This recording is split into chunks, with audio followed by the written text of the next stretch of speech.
Halo teman-teman Brother Peel, kita lanjut pembahasan kita part 2. Selamat datang kembali. Ya, selamat datang kembali di pembahasan mendalam kita. Hari ini misi kita adalah menelusuri sebuah narasi historis yang luar biasa kompleks. Kita akan ngebahas sosok khalifah ketiga, yaitu Utsman.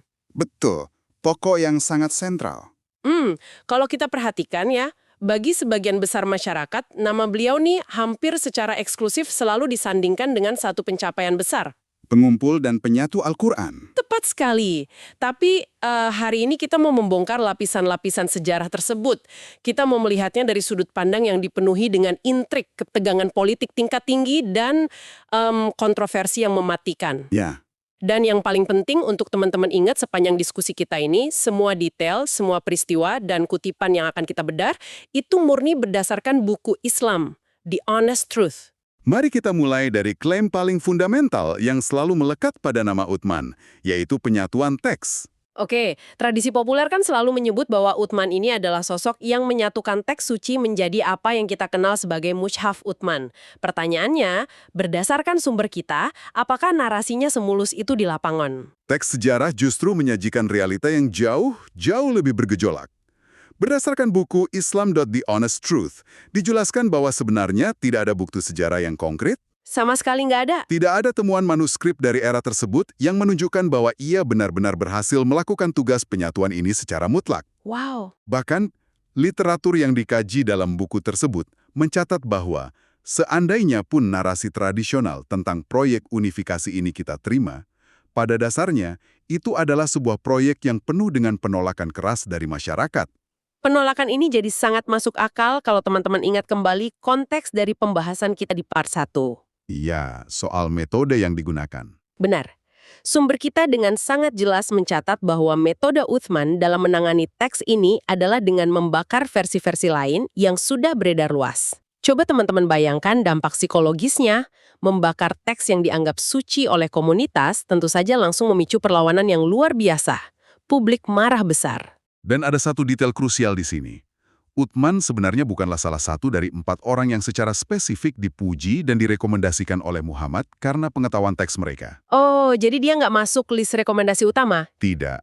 Jadi otoritasnya untuk menghapus versi orang lain dan memaksakan versinya sendiri itu sudah menjadi bahan perdebatan panas sejak hari pertama. Masuk akal sih kalau banyak yang protes. Tapi otoritas yang dipertanyakan ini kayaknya udah mengakar jauh sebelum urusan pembakaran teks ini kan? Sangat jauh sebelum itu.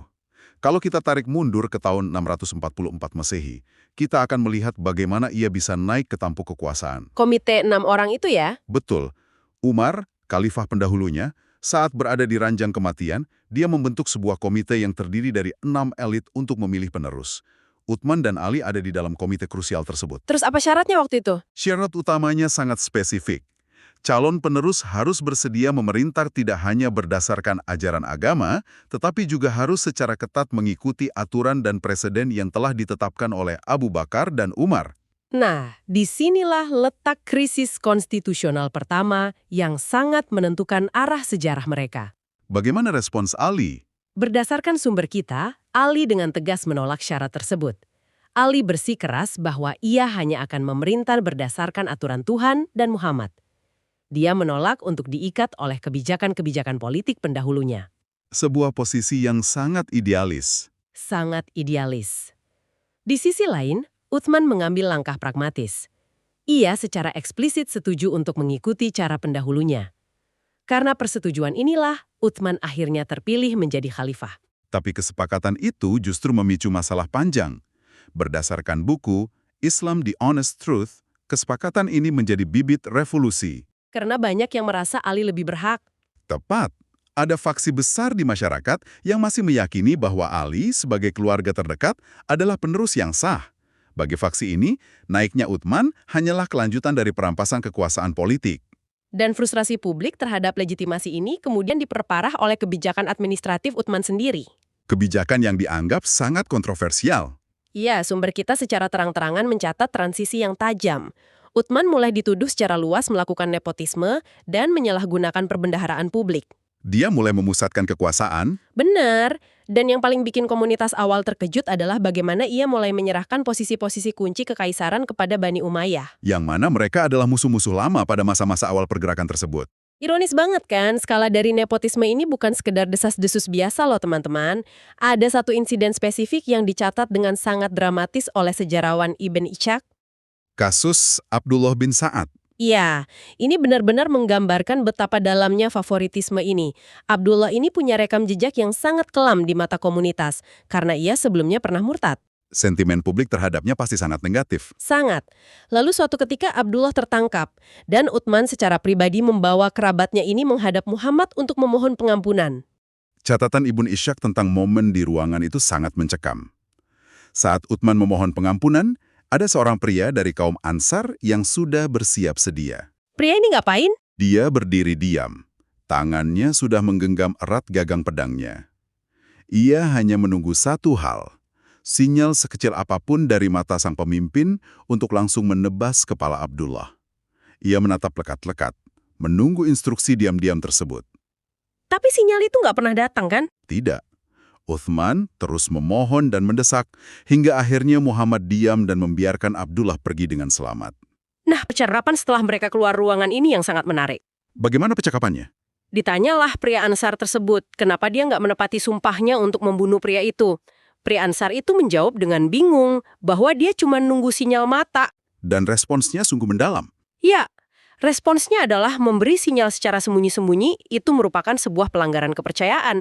Tidak pantas memberikan sinyal pembunuhan secara rahasia. Jadi nyawa Abdullah terselamatkan murni karena intervensi kerabatnya, yaitu Utsman. Betul. Dan insiden ini meninggalkan kebencian yang dalam di kalangan umat terhadap Utsman.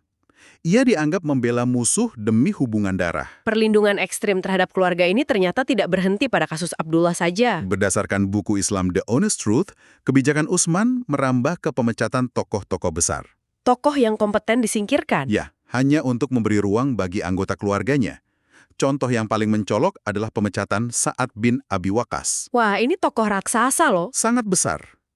Ia adalah pembangun kota Kufa yang legendaris, pilar militer yang kuat, dan dikreditkan membawa agama ini hingga ke daratan Tiongkok. Mencopot sosok sekelas Sa'ad ini jelas butuh alasan kuat, tapi Utsman tetap memecatnya. Dan bagian yang membuat masyarakat saat itu benar-benar marah adalah siapa yang menggantikan posisinya. Siapa yang ditunjuk Utsman? Utsman menunjuk kerabatnya sendiri yang bernama Al-Walid sebagai gubernur Kufa. Penunjukan ini bukan cuma masalah favoritisme biasa. Ini skandal teologis kan? Tepat. Rekam jejak Al-Walid di masa lalu sangat bermasalah. Teks suci mereka sendiri secara spesifik dalam surah 49 ayat 6 mendiskreditkan Al-Walid. Oh iya, tafsir Ibnu Abbas ya. Benar. Tafsir Ibnu Abbas menjelaskan bahwa ayat tersebut turun secara khusus karena Al-Walid telah berbohong. Saat ia dikirim untuk mengumpulkan zakat dari Bani Al-Mustalik, ia malah menyebarkan berita palsu bahwa suku tersebut berniat membunuhnya. Kebohongan yang hampir memicu perang berdarah. Ya, sampai teks suci turun tangan menyebutnya sebagai fasik atau pelanggar yang beritanya harus dicek ulang. Gila sih, menempatkan seseorang yang tertulis dicap sebagai pembohong oleh teks agama untuk menggantikan pahlawan sekelas Sa'ad bin Abi Waqqas, itu benar-benar menghancurkan kepercayaan publik. Dan kelakuan Al-Walid selama menjabat sama sekali tidak membantu. Puncaknya adalah insiden yang dicatat dalam Sahih Bukhari dan At-Tabari. Insiden sholat subuh itu ya? Betul. Bayangkan sebuah kota pusat kekuasaan, di waktu subuh, jamaah berkumpul. Al-Walid datang dan memimpin sholat subuh dalam keadaan sangat mabuk. Memimpin ibadah pagi dalam keadaan keracunan alkohol di kota Kufah. Tentu saja publik meledak. Mereka berbondong-bondong pergi ke Madinah untuk melapor langsung kepada khalifah. Tapi berdasarkan Sahih Bukhari, reaksi Utsman sangat mengejutkan. Alih-alih bertindak tegas, dia malah seolah menutup mata. Dia menolak mendengarkan keluhan tentang keluarganya. Ada rincian di mana seorang pria mencoba menasihatinya, dan Utsman malah mengusir pria itu sambil berkata, "Aku berlindung kepada Allah darimu." Pertahanan Utsman ini baru runtuh ketika tekanan publik berubah menjadi ancaman revolusi nyata. Setelah didesak terus, ia akhirnya menyerah. Al-Walid akhirnya dihukum cambuk 40 kali. Dan ironisnya, yang mengeksekusi cambukan itu adalah Ali di hadapan Utsman sendiri. Tontonan publik yang memperlihatkan batas akhir kesabaran komunitas. Tapi ketidakpuasan administratif ini ternyata cuma satu sisi dari koin krisis, teman-teman. Masih ada aspek militernya. Betul. Kalau kita telaah catatan militernya, kemarahan publik masa itu semakin masuk akal. Di tradisi saat itu, Keberanian di medan perang adalah kewajiban teologis. Melarikan diri dari medan pertempuran adalah pelanggaran tingkat tinggi. Sumber kita mengutip langsung dari Al-Quran surah 8 ayat 15-16. Di situ secara eksplisit dinyatakan bahwa lari dari musuh kecuali sebagai taktik akan mendapat kemurkaan besar. Dan tempatnya dipastikan di neraka. Hadis juga mengkategorikan lari dari pertempuran sebagai salah satu dari 7 dosa besar. Dengan aturan yang sekeras itu, rekam jejak Uthman jadi sorotan. Berdasarkan buku Islam The Honest Truth, dan Sahih Bukhari, ada catatan yang mengkonfirmasi bahwa Uthman melarikan diri pada pertempuran Uhud yang kritis. Tidak berhenti di situ, sejarah mencatat bahwa ia juga sama sekali absen dari pertempuran Badar. Pertempuran yang sangat fondasional. Bahkan pada momen Sumpah Setia Ridwan, momen spiritual krusial di bawah pohon itu, Uthman kembali absen. Sumber kita memberikan analisis tajam. Meskipun tradisi kemudian berusaha merasionalisasi dan memaafkan ketidakhadiran ini, fakta historisnya tetap mencolok. Tindakannya bertentangan langsung dengan larangan keras di teks suci. Fakta ini yang dipakai lawan politiknya untuk membuktikan bahwa dia tidak layak memimpin. Akumulasi dari semua krisis ini, pembakaran teks, nepotisme, rekam jejak militer, akhirnya mencapai titik didih pada tahun 656 Masehi. Tokoh-tokoh sentral mulai bergerak ya. Pilar utama komunitas dan sahabat seperti Talha dan Zubair tidak lagi sekedar beroposisi. Mereka memobilisasi perlawanan nyata. Bahkan mereka menganggap Uthman telah kehilangan statusnya sebagai seorang mukmin. Perlawanan ini datang dari lingkaran paling dalam, bukan musuh dari luar. Dan salah satu suara perlawanan paling vokal justru datang dari Aisyah, istri Muhammad. Ini interaksi yang sangat memanas. Sumber kita mengutip catatan dari At-Tabari tentang debat Aisyah dan Uthman terkait warisan. Jadi Aisyah datang menuntut bagian warisan atau tunjangannya, tapi Uthman menolak memberikan uang tersebut. Argumen penolakan Uthman ini sangat politis. Ia mengingatkan Aisyah bahwa dulu Aisyah mendukung kebijakan ayahnya, Abu Bakar, yang menolak memberikan warisan kepada Fatimah. Logikanya menusuk banget. Uthman bilang, jika dulu kamu setuju putri Nabi tidak berhak mendapat warisan, lalu dengan dasar apa kamu sekarang menuntut warisan untuk dirimu sendiri? Tembakan balasan itu membuat Aisyah meledak dalam kemarahan. Aisyah keluar dan secara terbuka berseru kepada orang-orang. Berdasarkan sumber kita, Aisyah berseru, bunuh orang tua bodoh ini karena dia telah menjadi seorang kafir. Pernyataan dari figur seotoritatif Aisyah ini bagaikan menyiram bensin ke api. Ini memberi legitimasi moral bagi pemberontak. Puncaknya adalah pengepungan mencekam di rumah Uthman. Dan yang mengepung ini bukan tentara asing loh, teman-teman. Mereka adalah sesama Muslim, termasuk putra dari Abu Bakar sendiri, yaitu Muhammad bin Abu Bakar, ada di garis depan. Taktik mereka brutal. Mereka mengepung rumah, melakukan blokade total, bahkan melarang masuknya air minum. Mencoba memaksa khalifah mati kehausan atau mundur. Ketika kelaparan dan kehausan gak berhasil, mereka merangsek masuk ke kamar sang khalifah. Berdasarkan buku Islam, The Honest Truth, deskripsinya sangat mengerikan. Uthman sedang duduk membaca Al-Quran saat diserbu. Mereka tanpa ampun memukuli kepalanya. Di tengah kekacauan itu, istri Uthman, Naila, mencoba melindungi suaminya dengan tangan kosong. Tindakan heroik yang berujung tragis. Tangan Naila menangkis pedang, membuat jari-jarinya terpotong dan bersimbah darah. Pukulan mematikan akhirnya mengakhiri nyawa Uthman di lantai rumahnya sendiri. Tapi kengeriannya belum selesai. Amarah para pemburu ini begitu pekat.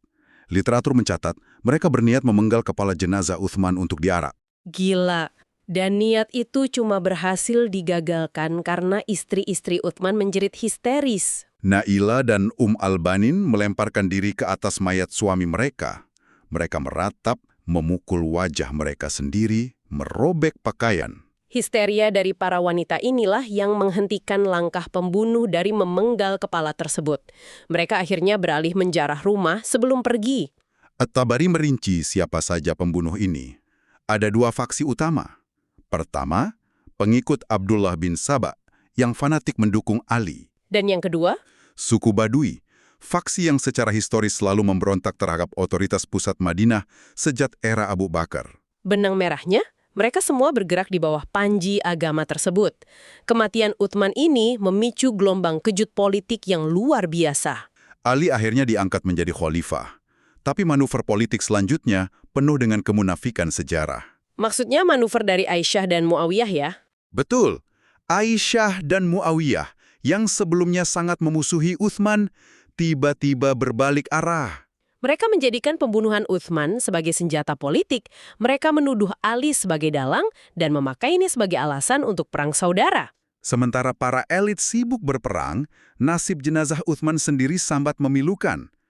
Berdasarkan buku Islam, The Honest Truth, penghinaannya tidak berhenti setelah mati. Janggut di wajah jenazahnya dicabut paksa oleh kerumunan. Tubuhnya dibiarkan membusuk selama 3 hari tanpa ada yang mau mengurus. Malik bin Anas bahkan terekam menyatakan bahwa jenazah Utsman pada akhirnya dilempar ke tempat pembuangan sampah. Dan ketika keluarga akhirnya mau memakamkan, masyarakat muslim memblokir akses ke pemakaman Al-Baqi. Mereka menyatakan Utsman tidak layak dimakamkan di sana. Lalu berdasarkan sumber kita, mengutip An-Nawawi, dia dimakamkan di sebidang tanah terbengkalai bernama Hush Kaukab. Tanah milik seorang Yahudi. Dan Hush Kaukab ini bukan taman biasa. Sumber kita mencatat area itu pada dasarnya adalah tempat pembuangan kotoran dan tempat hajat penduduk. Di tanah najis itulah ia dikuburkan. Pemakamannya dilakukan diam-diam di malam hari. Jenazahnya tidak dimandikan, tidak diberi upacara layak, dan saat dibawa, masih sempat dilempari batu oleh kerumunan. Utsman terbaring di tanah pembuangan itu selama bertahun-tahun, terasing dari komunitasnya. Lalu kapan makamnya dipindah? Baru berdekade kemudian, setelah Muawiyah memenangkan perang saudara dan merebut kekuasaan mutlak. Muawiyah menggunakan kekayaannya untuk membeli tanah Hush Kaukab. Dia membeli tanah itu, lalu menghancurkan tembok pembatasnya, dan menggabungkan area tersebut ke pemakaman Al-Baqi. Jadi, bersatunya makam Utsman dengan muslim lainnya bukanlah hasil rekonsiliasi, melainkan murni rekayasa politik Muawiyah. Sebuah perjalanan sejarah yang sangat menguras emosi. Teman-teman, mari kita rangkum apa yang telah kita bedah hari ini. Silakan. Berdasarkan buku Islam Sir The Honest Truth, figur Utsman dikelilingi lapisan sejarah yang penuh kontradiksi. Di permukaan, dia diagungkan sebagai penyatu teks suci. Tapi catatan awal menceritakan pemimpin yang dituduh nepotisme, memicu perlawanan sahabat terdekat, punya rekam jejak militer yang dipertanyakan, dan akhirnya dibunuh, dihinakan, lalu jasadnya dibuang oleh komunitasnya sendiri. Ini murni sesuai teks sejarah awal. Fakta-fakta keras ini seharusnya membawa kita pada sebuah pemikiran yang provokatif. Ketika kita melihat bagaimana para elit awal, pendiri pergerakan raksasa, bisa saling menghancurkan dalam konflik internal yang begitu berdarah. Sangat ekstrim. Bagaimana hal ini mengubah cara Anda memandang sejarah yang diajarkan hari ini? Seberapa banyak dari sejarah populer yang kita konsumsi sebenarnya telah disaring, dirapikan, dan ditulis ulang oleh para pemenang di masa setelahnya demi menjaga ilusi masa lalu yang sempurna? Itu pertanyaan yang sangat layak untuk teman-teman eksplorasi lebih jauh. Terima kasih sudah menyaksikan. Tuhan Yesus memberkati. Yang mau dukung channel Pil Pahit, silakan scan QR Code ini atau klik link di kolom komentar. Terima kasih. Muslimin, tapi kata Rasulullah, kesibukan para lelaki nanti di dalam surga adalah malusan cerita ini. Madros.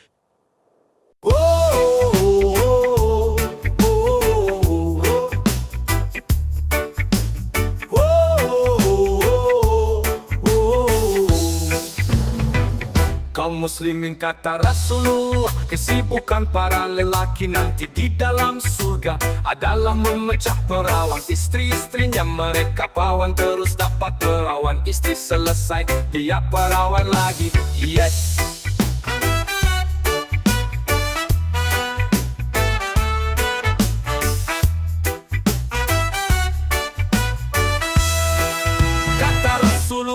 Maaf, ini hadisnya sahih. Tolong baca dalam kitab Tamasya ke surga. Rasul berkata zakar laki-laki ketika dia berdiri karena syahwat selama 70 tahun berdirinya. Yes.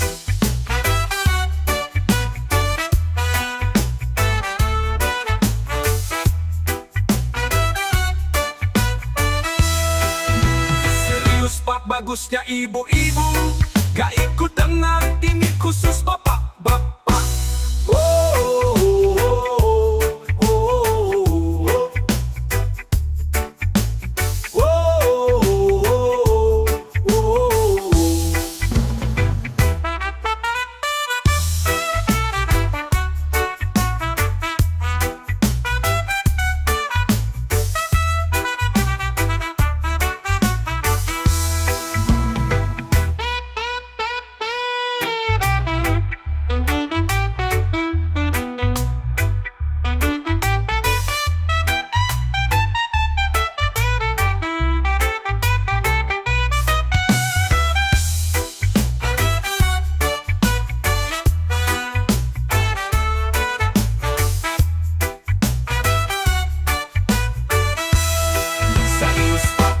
Bagusnya ibu-ibu gak ikut dengar ini, khusus bapak-bapak.